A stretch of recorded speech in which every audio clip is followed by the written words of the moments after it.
একটা খবরের প্রতি দৃষ্টি আকর্ষণ করছি। ডক্টর ইউনূসের মালয়েশিয়া সফর ঘিরে জোরদার কূটনৈতিক তৎপরতা। এটা আহমদুল কবির মালয়েশিয়া থেকে লিখেছেন, অত্যন্ত তৎপর এই সাংবাদিক।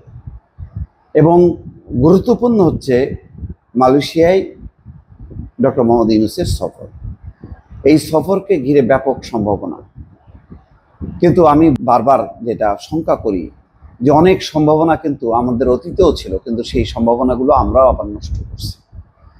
কি কারণে নষ্ট করছি, কিভাবে নষ্ট করছি সে কথা বলছি। আমরা আগে একটু দেখি যে ডক্টর মোহাম্মদ ইউনূস কী করবেন।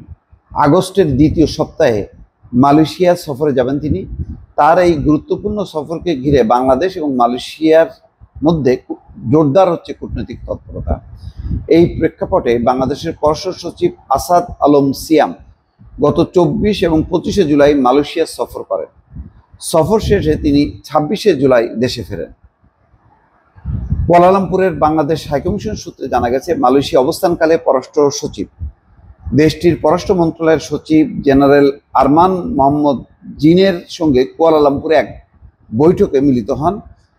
সাক্ষাতে উভয় পক্ষ মালয়েশিয়া এবং বাংলাদেশের মধ্যে বিদ্যমান দীর্ঘদিনের উষ্ণ এবং বন্ধুত্বপূর্ণ সম্পর্ক পুনর্ব্যক্ত করেন।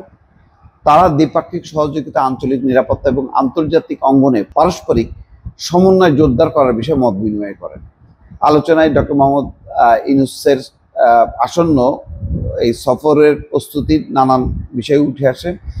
সন্ত্রাস বিরোধী সহযোগিতা গুরুত্বপূর্ণ, এলএনজি খাতে অংশীদারিত্ব, আঞ্চলিক নিরাপত্তা, আসিয়ান ফোরামে বাংলাদেশ মালয়েশিয়া সম্পর্ক এবং রোহিঙ্গা সংকট সহ একাধিক গুরুত্বপূর্ণ ইস্যুতে দুই পক্ষ তাদের দৃষ্টিভঙ্গি এবং অগ্রাধিকার তুলে ধরেন।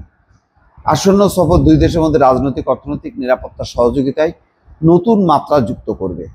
এই বৈঠককে উচ্চ পর্যায়ের সফরের পূর্ব প্রস্তুতি এবং কূটনৈতিক ভিত্তি হিসেবে বিবেচনা করা হচ্ছে। দেখেন, এখানে অনেকগুলো চুক্তি সই হবে। যাই হোক না কেন, আমাদের মালয়েশিয়া মানেই বাংলাদেশের জনশক্তি রপ্তানি। বাংলাদেশের মানুষ যাইতে পারবে কি পারবে না, এটা হচ্ছে এখন প্রধান আলোচনা।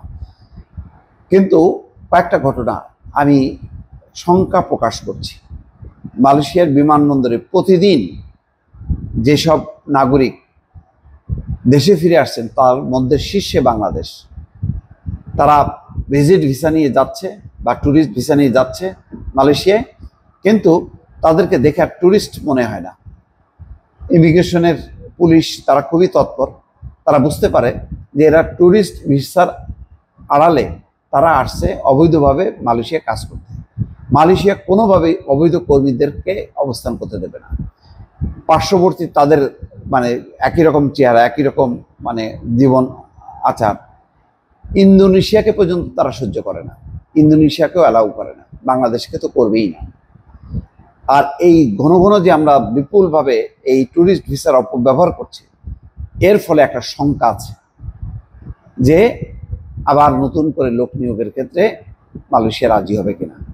2, 35 জন আইএসের সঙ্গে সম্পৃক্ততার অভিযোগে তাদেরকে আটক করছে। সেখানেও তাদের জিজ্ঞাসাবাদ চলছে, বাংলাদেশও কয়েকজনকে ফেরত পাঠিয়েছে। এটাও তাদের নতুন একটা টেনশন। বাংলাদেশের এই সাধারণ খেটে খাওয়া মানুষগুলো এসে আইএসের মতাদর্শে ঝুঁকে পড়ছে। ফলে দুই কারণে কিন্তু মালয়েশিয়া এখন বাংলাদেশকে নিয়ে অন্য চিন্তা ভাবনা করছে।